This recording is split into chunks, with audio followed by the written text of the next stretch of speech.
मैंने ज़िंदगी से यही सीखा है मैंने ज़िंदगी से यही सीखा है कि मेहनत करो रुको नहीं। हालात कैसे भी हो किसी के सामने झुकना नहीं।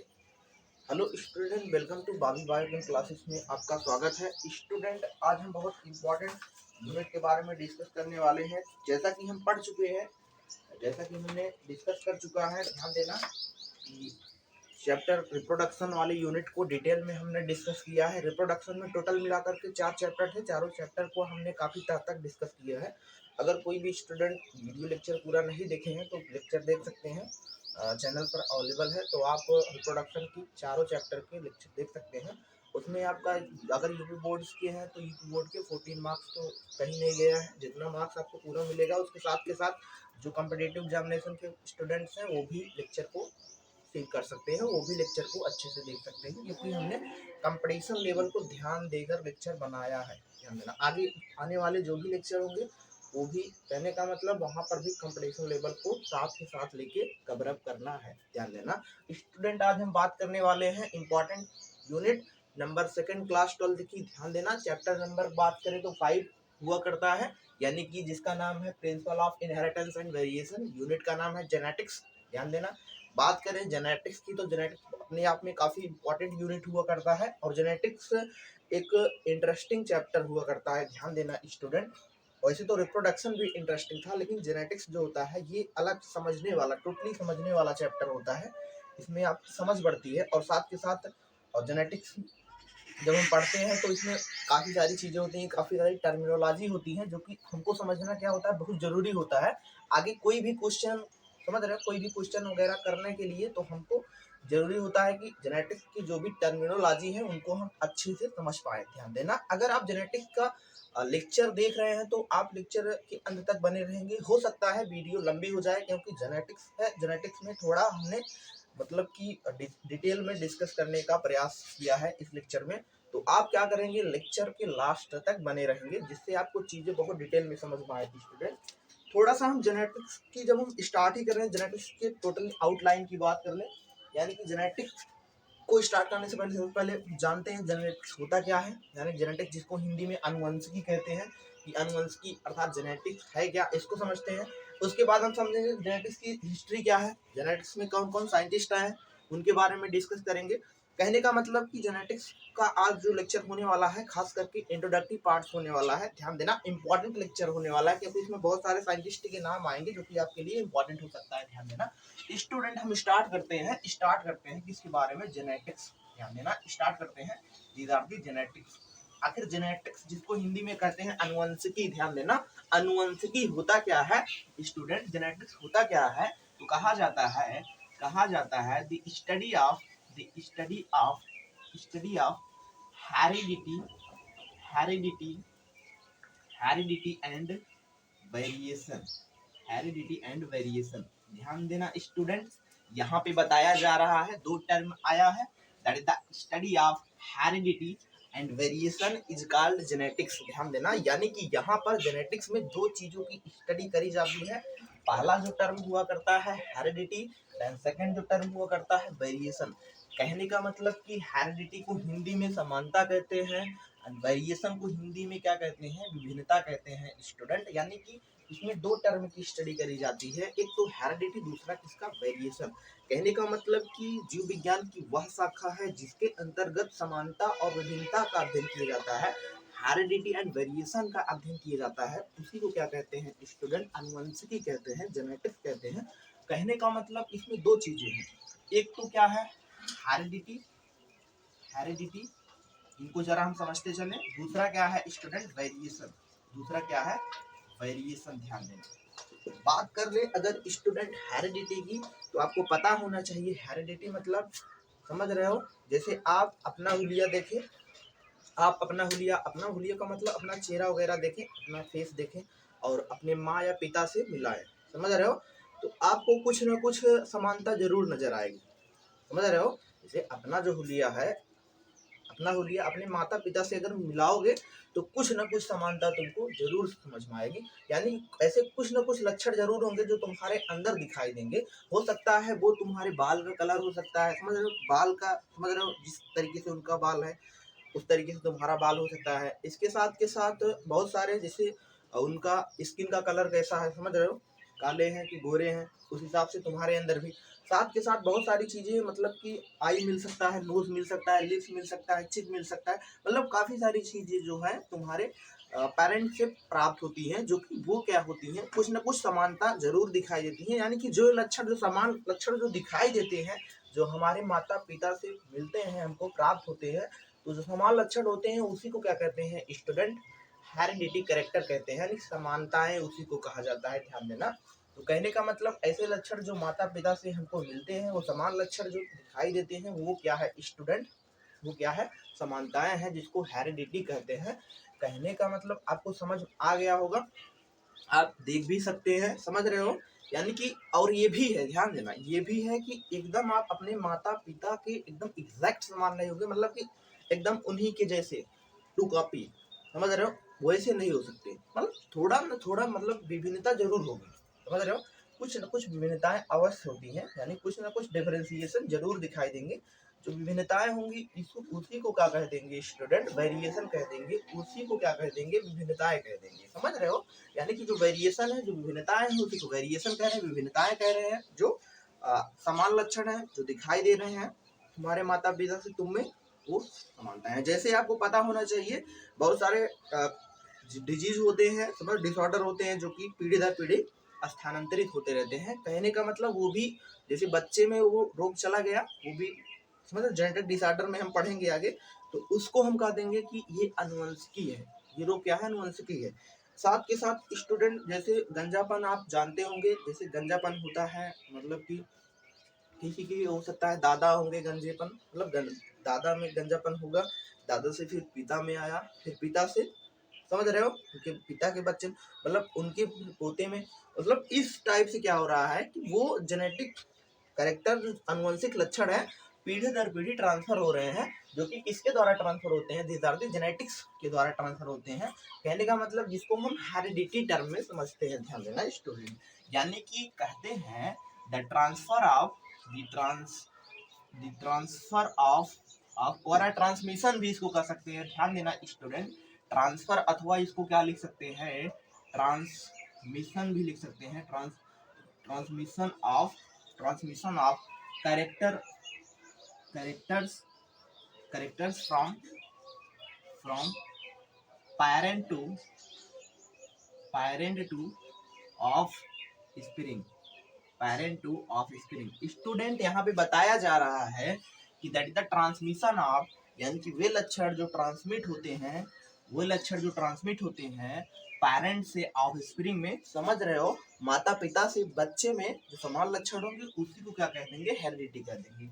और the character transfer from parent two of spring will be differ, समझ रहे हो। यानी कि सेम चीजें जैसे यहाँ पर लिखे हैं, यहाँ पर भी लिख सकते हैं, दी ट्रांसफर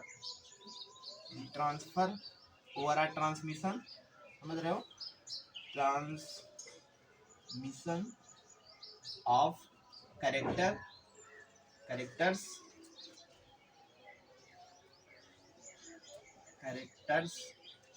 फ्रॉम, समझ रहे हो, from parent two of spring, from parent two of spring will be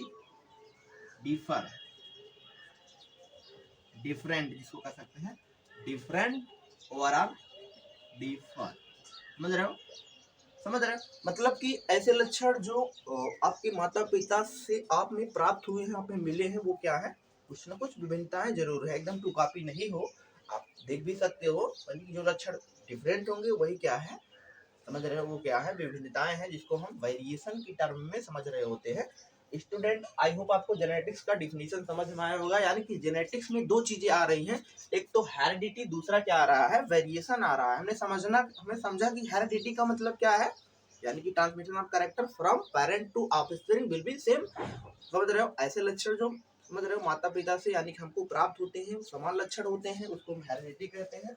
और ऐसे लक्षण जो असमान होते हैं यानी जो समान नहीं होते उसे क्या कहते हैं स्टूडेंट, उसे हम क्या कहते हैं वेरिएशन कहा करते हैं। आई होप आपको समझ में आया होगा, जेनेटिक्स की टर्मिनोलॉजी यानी कि जो टर्म थे उनको आपने समझा होगा। अब हम स्टूडेंट डिस्कस करने वाले हैं बहुत ही इंपॉर्टेंट साइंटिस्टों के बारे में जो कि जेनेटिक्स के महारथी हुआ करते हैं। ध्यान देना स्टूडेंट। सबसे पहले बात करें अगर जेनेटिक्स की टर्म देने वाले साइंटिस्ट यानी कि आनुवंशिकी शब्द का प्रयोग सबसे पहले कौन से साइंटिस्ट ने किया, ध्यान देना। The term genetics is given by W Bateson ने, स्टूडेंट डब्ल्यू बेटसन, ध्यान देना 1905 इंपॉर्टेंट है।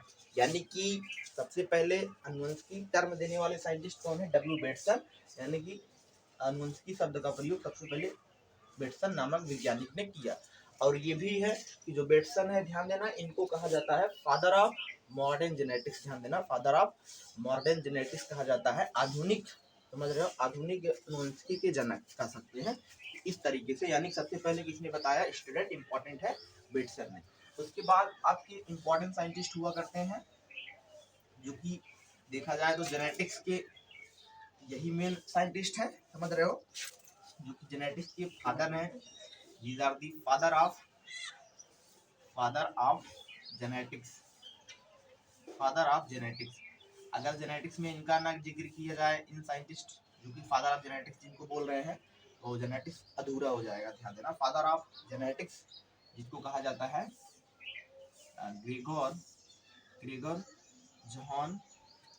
ग्रेगर जोहान मेंडल, ध्यान देना स्टूडेंट, ग्रेगर जोहान मेंडल, यानी कि जो आपके साइंटिस्ट ग्रेगर जोहान मेंडल हैं इनको क्या कहा जा रहा है, फादर ऑफ जेनेटिक्स। जोहान का स्पेलिंग सही कर लेंगे स्टूडेंट, ग्रेगर जोहान मेंडल, जो कि क्या है आपके फादर ऑफ जेनेटिक्स हुआ करते हैं। आई होप स्टूडेंट आपको समझ में आया होगा। आगे हम बात करते हैं, एक फादर और है आपके इम्पोर्टेंट है, ये सब जो आनुवंशिकी में जो पापा आ रहे हैं बहुत इंपॉर्टेंट है, ध्यान देना, जो जेनेटिक्स फादर ना जिनको बोल रहे हैं, यानी एक आपके हैं फादर ऑफ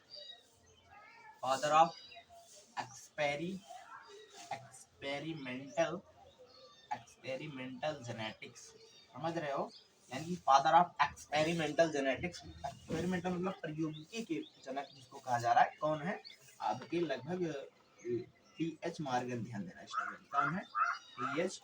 मॉर्गन, यानी कि टी.एच. मॉर्गन को क्या कहा जाता है, फादर ऑफ एक्सपेरिमेंटल जेनेटिक्स कहा जाता है। जिन्होंने इसके ऊपर एक्सपेरिमेंट किया है, ध्यान देना टी.एच. मॉर्गन की जब बात कर रहे हैं तो इन्होंने एक्सपेरिमेंट इसके ऊपर किया है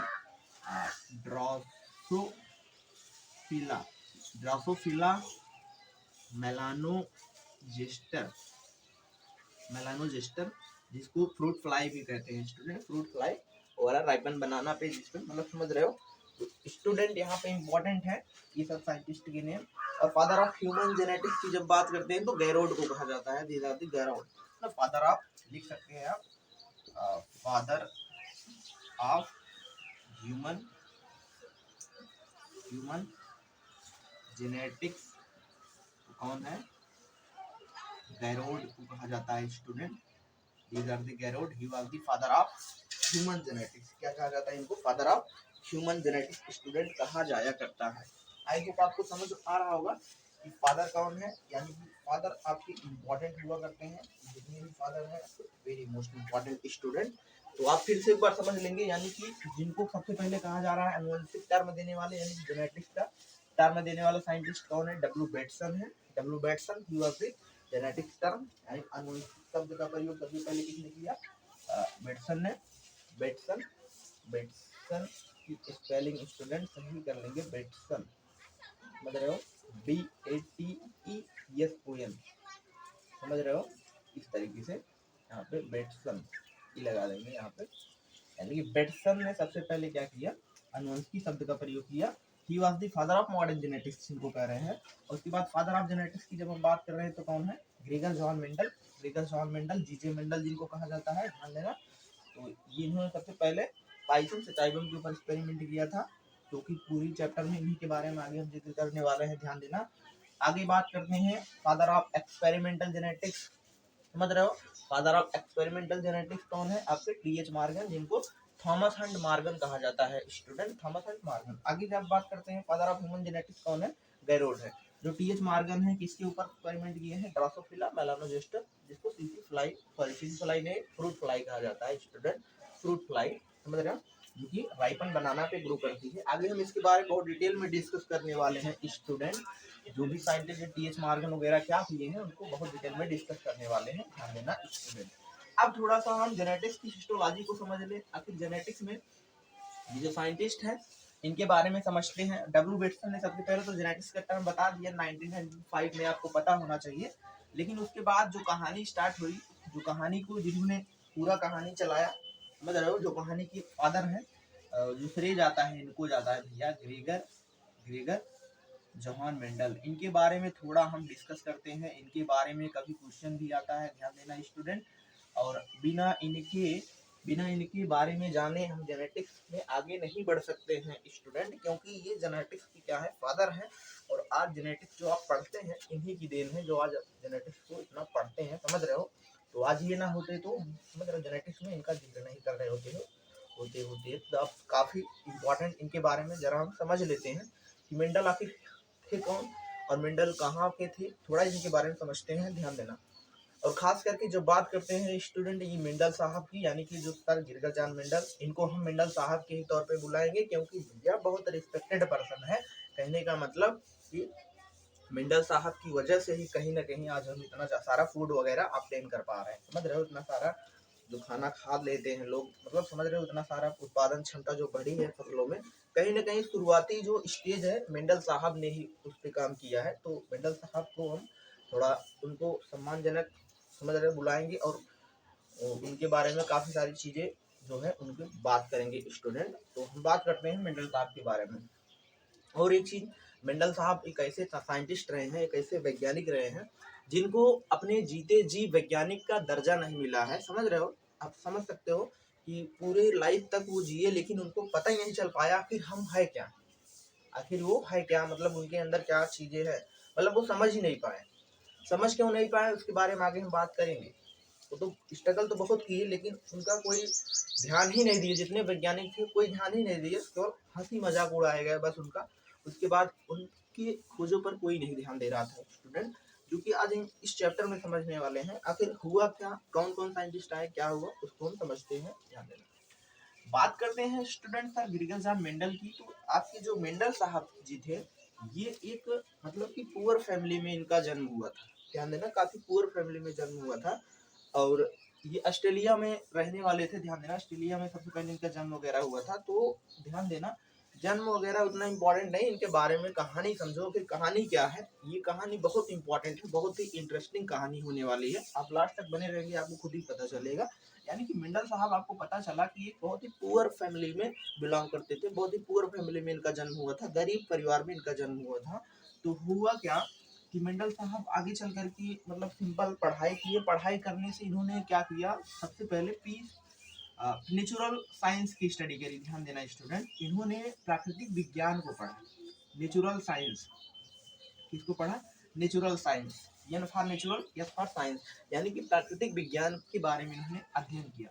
प्राकृतिक विज्ञान मतलब ऐसा विज्ञान होता है जिसमें फिजिक्स भी आता है, केमिस्ट्री भी आता है, मैथ भी आता है और बायोलॉजी भी आता है, ध्यान देना स्टूडेंट। यानी कि ये सब चीज़ें इसमें पढ़ना पड़ता है, नेचुरल साइंस में ये सब चीज़ें पढ़ना पड़ता है, यानी कि फिजिक्स भी, केमिस्ट्री भी, मैथ भी, बायोलॉजी भी, जिसको नेचुरल साइंस कह रहे होते हैं, ध्यान देना। यानी कि मेंडल साहब ने नेचुरल साइंस का अध्ययन किया, ध्यान देना। अब इन्होंने ये सब की पढ़ाई अच्छे से की, तो आगे पढ़ने के लिए उतना सारा इनके पास समझ रहे हो मनी था नहीं, जो कि आज के लिए बहुत, समझ रहे हो, तो उनको आगे की तरफ उतना नहीं, समझ रहे हो, जो कि पूरी फैमिली आपको पता ही है। तो वो आगे चल करके एक ईसाई के पादरी बन गए थे, ध्यान देना। ईसाई के पादरी मतलब जो चर्च में रहते हैं, आपको पता होना चाहिए, यानी कि जो गॉड को मानते हैं भाई, वो मतलब जो चर्च वगैरह जिसको ईसाई लोग कहते हैं, तो वहाँ पे वो ईसाई के पादरी हो गए थे, यानी कि एक चर्च में रहने लगे थे, वहाँ के पादरी थे। तो समझ रहे हो, यानी कि वहाँ पर उन्होंने जब चर्च में रहते थे, तो उन्होंने चर्च के दौरान रहने के दौरान जब उन्होंने उनका जो मन था, एक प्लांट के ऊपर काफ़ी अच्छी रुचि बनी, यानी पौधों को जानने में उनकी काफ़ी अच्छी रुचि होती थी। तो उन्होंने मटर के पौधे का चयन किया, मटर के पौधे का चयन किया। क्यों मटर के पौधे का चयन किया, आगे हम इसके बारे में भी बात करेंगे, स्टूडेंट ध्यान देना। यानी कि उन्होंने किसके ऊपर एक्सपेरिमेंट किया, अपना सारा एक्सपेरिमेंट किसके ऊपर किया, मटर के पौधे पर, जिसका नाम होता है botanical name Pisum sativum, Pisum sativum के ऊपर अपना एक्सपेरिमेंट किया स्टूडेंट, यानी कि जिसको हम क्या कह रहे हैं, पी प्लांट, पी प्लांट, यानी कि मटर का पौधा, इसको हम क्या कहते हैं, गार्डन पी भी कहते हैं, ध्यान देना, garden pea, garden pea important है स्टूडेंट, यानी कि Pisum sativum, these are the botanical name, then pea, these are the garden pea जिसको कह रहे होते हैं। यानी कि उन्होंने बगीचे वाली मटर कह सकते हैं, इन्होंने इसके ऊपर अपना प्रयोग किया। तो उस प्रयोग के दौरान इन्होंने क्या किया कि अपने चर्च में, अपने बगीचे में ही क्या करते थे, जो भी मटर के बीज मिलते थे, उन्होंने क्या करते थे, अपने बगीचे में लगाते थे। और बगीचे में लगाते थे तो लगाने के पश्चात आपस में लंबे पौधे, बौने पौधे के बीच क्रॉस कराते थे। कैसे क्रॉस कराते थे उसको भी आगे हम डिटेल में डिस्कस करेंगे, किस तरीके से क्रॉस वगैरह कराते हैं, बहुत डिटेल में पढ़ने वाले हैं। वहाँ पे क्रॉस कराते कराते उन्होंने अलग अलग टाइप के प्लांट्स प्रोड्यूस किए। F1 पीढ़ी में लंबे पौधे मिले, F2 पीढ़ी में कुछ लंबे फिर बौने भी मिलने लगे, समझ रहे हो आगे। और उन्होंने अपना क्रॉस कराया तो जिससे सारे बौने भी मिलने लगे। मतलब कि वहाँ पर उन्होंने कई सारे कॉन्सेप्ट को प्रोड्यूस किया। उन्होंने जीनोटाइप, फिनोटाइप, अलग अलग टाइप्स के जीनोटाइप, फिनोटाइप को निकाला। यानी कि उन्होंने जैसे बात करें जो जीनोटाइप, फिनोटाइप निकाला, जैसे 3:1 रेशियो, 1:2, समझ रहे हो, 1 रेशियो, इस टाइप से बहुत सारे उन्होंने अनुपात निकाला, 9:3:1। देन उसके बाद बात करें 1:1:2, मतलब इस टाइप से काफ़ी सारा उन्होंने क्या करा, रेशियो निकाल लिया स्टूडेंट। काफी सारा रेशियो उन्होंने जब निकाला, तो निकाल के क्या किया, ध्यान देना, इन्होंने अपने एक डायरी में सब चीज़ों को अच्छे से मेंशन किया। और मेंशन करने के बाद क्या किए, ये पब्लिश करने के लिए पब्लिशर के पास गए। जैसे आपको अपना बुक, जो PhD कर लेते हैं, जैसे बुक वगैरह लिखते हैं, तो उनको जब अपना बुक पब्लिश कराना रहता है, तो पब्लिशर के पास आज तो मतलब कि पब्लिशर के पास भी जाए, आज तो सिंपल इतना, मतलब कि कोई भी अगर आपके अंदर स्किल्स है तो आप ऑनलाइन माध्यम से आप दिखा सकते हैं अपनी स्किल्स, समझ रहे हो। व्हाट्सअप, फेसबुक, बहुत सारा मतलब कि सोशल मीडिया ऐप वगैरह था, मतलब अब तो हो गया है, पहले था नहीं ये सब, ध्यान देना। मेंडल के समय में ये सब कुछ नहीं था। तो मेंडल के समय में एक ही चाह रहा था कि वो पब्लिश के पास जाए, उस समय उनके पास जाए और अपनी जो पत्रिका है उसको क्या कराएं, पब्लिश करवाएं, जिससे वो लोग देखें और देखने से, समझ रहे हो, आगे कहानी बढ़े कि आगे क्या करना चाहिए मेंडल साहब को। तो मेंडल साहब वही सोच रहे थे कि हमने जो प्रयोग किया है काफ़ी अच्छा खासा। तो वो जब जा रहे थे तो साइंटिस्ट इनका कोई ध्यान ही नहीं दे रहे थे, ध्यान देना। वो पब्लिश कराने के लिए अपनी पत्रिका को, मतलब समझ रहे, पब्लिशर के पास जाते थे, वहाँ पे पब्लिश भी कर देते थे भैया। जैसे आज के समय में क्या है कि बहुत सारा फ़ोन वगैरह हो गया है, फ़ोन मतलब कि फेसबुक, ट्विटर, समझ रहे हो, इंस्टाग्राम, बहुत सारी चीज़ें मतलब अवेलेबल हो गई हैं। और पहले क्या था, पहले आपको पता होना चाहिए, पहले ये सब कुछ नहीं था, मतलब फ़ोन से बात करने के लिए बहुत सारा दिक्कत करना पड़ता, फ़ोन था ही नहीं, टेलीफोन वगैरह चलता था। उसके साथ ही साथ आपको पता होना चाहिए, पहले लेटर लिखा जाता था, समझ रहे हो, यानी कि लेटर लिख देते थे, लेटर फिर डाकिए के पास दिया जाता था। पता नहीं उनको लेटर पहुँचते पहुँचते कई महीने लग जाते थे, समझ रहे हो। और कभी ऐसा भी होता था कि लेटर भी नहीं पहुँचता था। तो समझ रहे हो, वहाँ पर मतलब काफ़ी उस समय, अब आज के समय में क्या देख पा रहे हैं कि टेक्नोलॉजी काफ़ी एडवांस होते जा रही है। टेक्नोलॉजी इतनी ज़्यादा एडवांस हो रही है जो आप ऑनलाइन माध्यम से भी अपनी पढ़ाई अच्छे से कर पा रहे हैं, समझ रहे हो। लेकिन पहले ये सब था ही नहीं, बहुत असंभव सब चीज़ें थी। लेकिन अब दिन पे दिन क्या हो रहा है, टेक्नोलॉजी बढ़ रही है, साइंस ग्रो कर रहा है, समझ रहे हो, तो आपको सोचना चाहिए। तो वही चीज़ मेंडल साहब क्या करिए कि अपना पत्रिका पब्लिश कराने के लिए जा रहे थे, लेकिन क्या हुआ, कोई ध्यान नहीं दे रहा था। अब बात करें क्यों नहीं कोई साइंटिस्ट इनका ध्यान नहीं दे रहे थे। आपको दिमाग में आपके क्वेश्चन आ रहा होगा कि ऐसा क्या था कि मेंडल साहब की जो पत्रिका वहाँ पे पब्लिश कराने के लिए जा रहे थे, क्यों जो वैज्ञानिक लोग उनका ध्यान ही नहीं दे रहे थे, क्यों उनके प्रयोग के ऊपर कोई ध्यान नहीं दे रहे थे। ध्यान देना। क्यों? क्योंकि वहाँ पे ध्यान देना, सब लोग जितने भी साइंटिस्ट थे वो क्या कर रहे थे उस समय, इवोल्यूशन को समझ रहे थे, यानी जैव विकास के बारे में, मतलब जैव विकास की जो गुत्थी थी उसी को सुलझाने में अपना जुटे थे, जैव विकास के बारे में समझ रहे थे, जिसकी वजह से मेंडल साहब के मतलब उतना नहीं ध्यान दे रहे थे। मेंडल साहब जो भी प्रयोग किए थे उनके ऊपर उतना ध्यान ही नहीं दे पा रहे थे। तो उस समय एक बुक आई थी डार्विन की, आपको पता होना चाहिए, ओरिजिन ऑफ स्पीसीज। कौन सी book? Origin of species. Darwin की ये बुक का नाम है origin of species. Origin of species, ध्यान देना, ये जो बुक थी उस समय तहलका मचाए हुई थी, समझ रहे हो, तहलका मचा था इसी बुक के ऊपर। इसी के बुक के ऊपर लोग साइंटिस्ट देख रहे थे, इसी बुक मतलब समझ रहे हो, क्योंकि वहाँ पे इन्होंने जैव विकास के बारे में उस बुक में डिटेल में समझाया है, ओरिजिन ऑफ स्पीसीज वाली बुक में। तो उसी को समझने में सब साइंटिस्ट क्या थे, जुटे हुए थे, जिससे मेंडल साहब की ये जो पत्रिका इनकी थी उसको कोई ध्यान ही नहीं दे रहा था। ध्यान देना, लगभग कई सालों बाद बात करें, कई सालों बाद एक साइंटिस्ट ने इनका ध्यान दिया था। ध्यान देना, एक साइंटिस्ट ने इनके ऊपर ध्यान दिया था। ध्यान देना, एक साइंटिस्ट ने ध्यान दिया था, और वो साइंटिस्ट का नाम क्या है स्टूडेंट? नाइगेली है। नाइगेली इंपॉर्टेंट है। जो नाइगेली साहब जी थे, ध्यान देना, जो नाइगेली साइंटिस्ट थे, इन्होंने मेंडल साहब की एक्सपेरिमेंट जो भी किए थे उनकी पत्रिका को क्या करा, इन्होंने देखा अच्छे से। देखने के बाद सोचा कि ये जो साइंटिस्ट जो भी किए हैं प्रयोग अच्छा किए हैं, बढ़िया किए हैं। तो उन्होंने क्या किया, एक फिर से लेटर लिखा, डियर मेंडल साहब, डियर मेंडल जी, आपने जो भी मटर के पौधे के ऊपर प्रयोग किए हैं सब कुछ अच्छा किया है ना, बढ़िया किया है, वेल डन, मतलब सब कुछ बढ़िया से मोटिवेट किए। लेकिन लास्ट में ये भी क्या किए, वहाँ पे कुछ सीड भेज दिए कि कहें कि हम कुछ आपको सीड भेज रहे हैं, कुछ बीज भेज रहे हैं, आपने जो मटर के पौधे के ऊपर प्रयोग किया है वही एक्सपेरिमेंट इस पर करके दिखाइए, ये जो आपको सीड दे रहे हैं, समझ रहे हो। कुछ उन्होंने सीड भेजा, और जो सीड थे हिरेसियम प्लांट के थे, हिरेसियम प्लांट के थे। तो वो सीड मेंडल साहब के पास भेजा एक पत्रिका में बाकायदे बनाकर।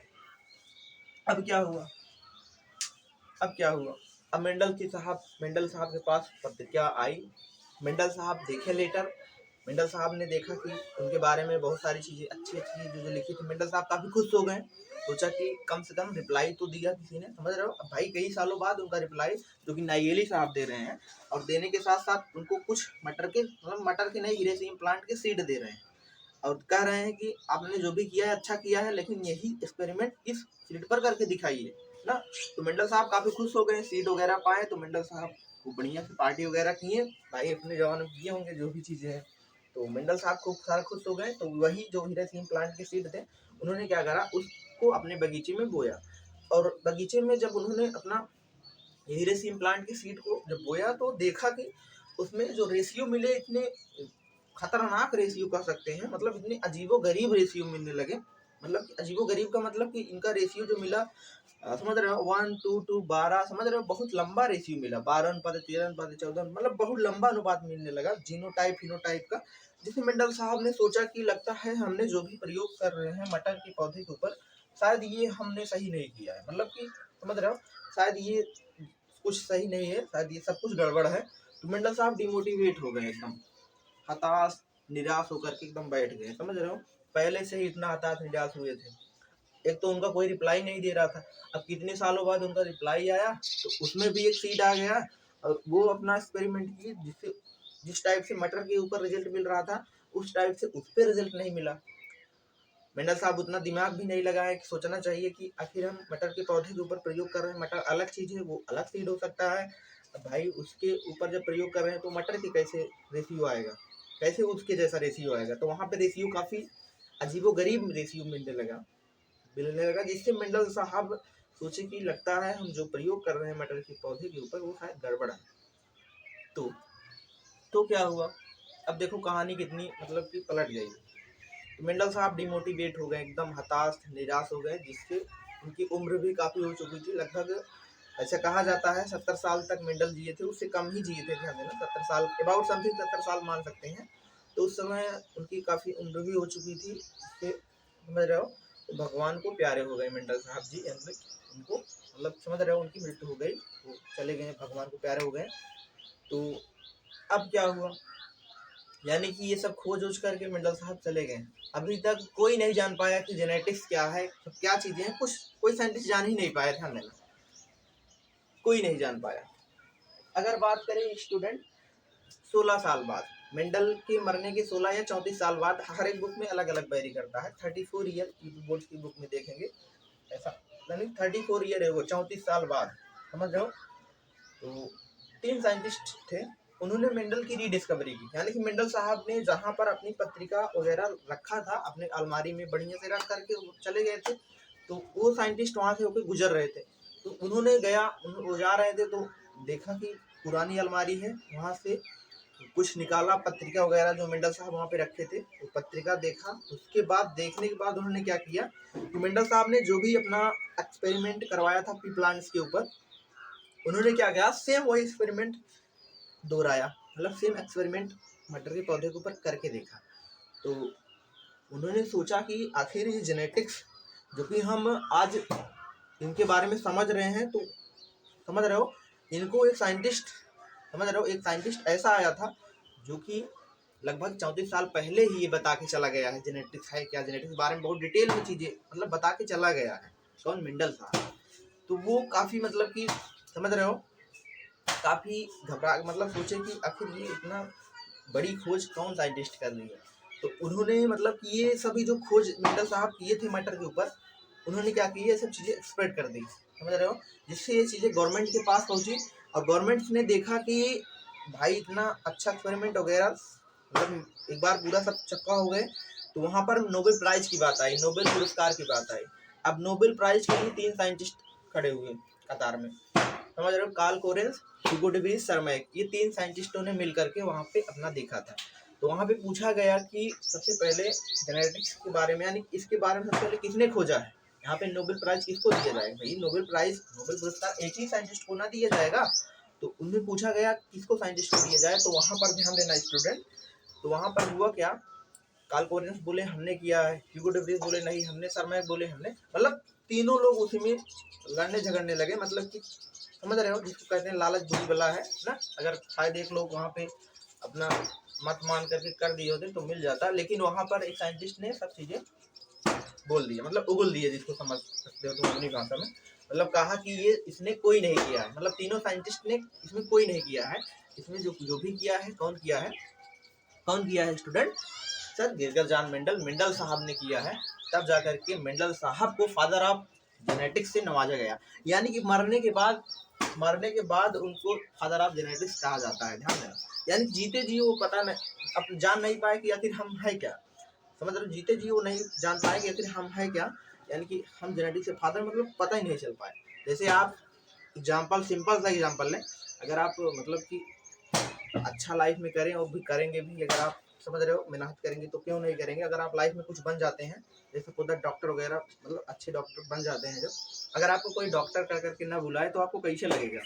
आप डॉक्टर हो, अगर आपको कोई डॉक्टर करके ना बुलाए, आपका नाम फला नाम करके बुलाए, मतलब कोई भी, तो आपको कैसा लगेगा, काफ़ी गड़बड़ लगेगा, क्यों। अब मेंडल साहब के साथ वही हुआ। मेंडल साहब तो फादर ऑफ जेनेटिक्स रहे हैं, लेकिन उनको जीते जी कोई नहीं जान पाया कि मेंडल साहब है क्या चीज़, समझ रहे हो। मेंडल साहब खुद ही नहीं जान पाए कि हम है क्या चीज़, इतने ज़्यादा इंटेलिजेंस कह सकते हैं मेंडल साहब जी थे। तो मतलब कि वो चीज़ उन्होंने, समझ रहे हो, इतने साल पहले ही सुलझा दिया था, और साइंटिस्ट उन्हें उसी में लगे हुए थे, जिसको जब कार्ल कोरेंस, ह्यूगो डे व्रिज, सरमैक ने देखा, तब जाके पता चला कि, समझ रहे हो ना, मतलब वो जो साइंटिस्ट कह रहा था कहीं ना कहीं सही कह रहा था। तो फादर ऑफ जेनेटिक्स से नवाजा गया, ध्यान देना स्टूडेंट। कुछ लोग सोच रहे हैं कि फादर ऑफ जेनेटिक्स से जो नवाजा गया मेंडल साहब थे नहीं, तो किसको नवाजा, भाई उनके घर वाले जो भी रहेंगे, उनका नाती पोता तो रहेगा, कोई ना कोई तो रहेगा, वही चीज़ ध्यान देना। तो उतना कहानी जो आपने अभी समझा है, उस कहानी को थोड़ा कोरिलेट करना, थोड़ा इमेजिन करना अपने माइंड में, जिससे आपको चीज़ें बहुत अच्छे से समझ पाएंगे। ध्यान देना, इन कहानी के ऊपर काफ़ी क्वेश्चन कभी कभी पूछ लेता है मेंडल साहब के बारे में, बहुत सारी चीज़ें जो भी हमने यहाँ पे समझाया है। तो आपको करना क्या है, थोड़ा कहानी को इमेजिन करके समझना है स्टूडेंट, ध्यान देना। थोड़ा हम लिख ले साइंटिस्टों के नाम जो कि इम्पोर्टेंट है, अभी आप हमने जो भी बताया, जो भी साइंटिस्टों के नाम है इम्पोर्टेंट है। जैसे सबसे पहले हमने बात किया यहाँ पे नाइगेली साहब ने किसके ऊपर एक्सपेरिमेंट किया, ध्यान देना स्टूडेंट, किसके ऊपर एक्सपेरिमेंट किया, इसको लिख ले, हीरेसियम प्लांट, हीरेसियम प्लांट के ऊपर ना, यानी हीरेसियम प्लांट के सीड को दिया, हीरेसियम प्लांट को, प्लांट के जो भी सीड थे, हीरेसियम प्लांट के जो सीड थे, किनको दिया, मेंडल साहब को दिया। इनको दिया, मेंडल साहब को दिया। अब मेंडल साहब ने अपना एक्सपेरिमेंट जो किया था मटर के ऊपर, अब हिरोशिमा प्लांट के ऊपर दिया। कहा डियर मेंडल साहब जी, आपने जो भी किया है बहुत अच्छा किया है, आप ये एक्सपेरिमेंट किस पे करके दिखाइए, इस हिरोशिमा प्लांट पे करके दिखाइए। मेंडल साहब काफी खुश हो गए।